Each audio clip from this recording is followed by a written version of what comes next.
Hello YouTube వీక్షకులారా, welcome to సుషేటిస్ world.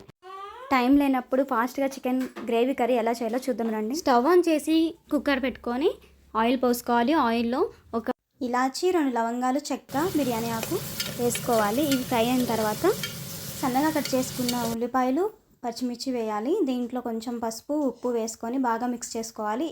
Onions బాగా ఫ్రై అయ్యేదాకా ఉంచాలి. ఈలోపు ఒక 2 టమాటాలు తీసుకొని కట్ చేసుకోవాలి. దాంట్లో కొన్ని జీడిపప్పులు వేసుకొని గ్రైండ్ చేసుకోవాలి. లైట్గా వాటర్ యాడ్ చేయండి. ఇంకా ఇది పక్కన పెట్టుకొని ఆనియన్స్ బ్రౌన్ కలర్ వచ్చిన తర్వాత చికెన్ వేసుకోవాలి. ఆనియన్స్, చికెన్ మంచిగా మిక్స్ అయ్యేంత వరకు బాగా కలుపుకోవాలి.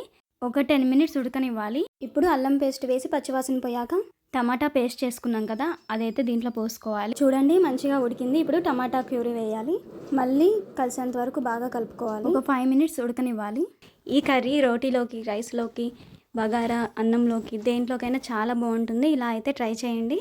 ఇప్పుడు 5 మినిట్స్ ఉడికిన తర్వాత టేస్ట్కి సరిపడా ఉప్పు, కారం, చికెన్ మసాలా వేసుకోవాలి. ఇంకా గరం మసాలా కూడా వేసాను నేను. ఇంకా అంతే అండి. ఇవన్నీ బాగా కలిసేంత వరకు బాగా మిక్స్ చేసుకొని మూత పెట్టేసుకోవడమే.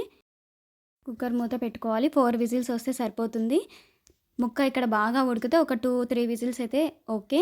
ముక్క ఉడకలేదు అన్నప్పుడు ఒక 4-5 విజిల్స్ వస్తే సరిపోతుంది.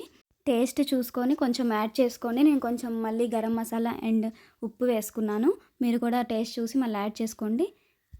అంతే అండి. నాలాగా మీరు ఎవరైనా చేస్తే కామెంట్ చేయండి.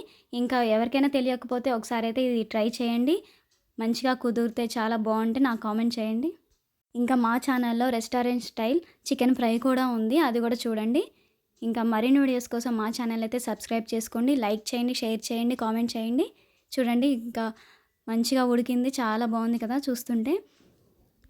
ఎలా ఉందో గ్రేవీ ఎలా ఉందో చూపిస్తున్నా చూడండి. అంతే అండి. ఫైనల్ కొత్తిమీరతో గార్నిష్ చేసుకోవడమే. Like, share and subscribe.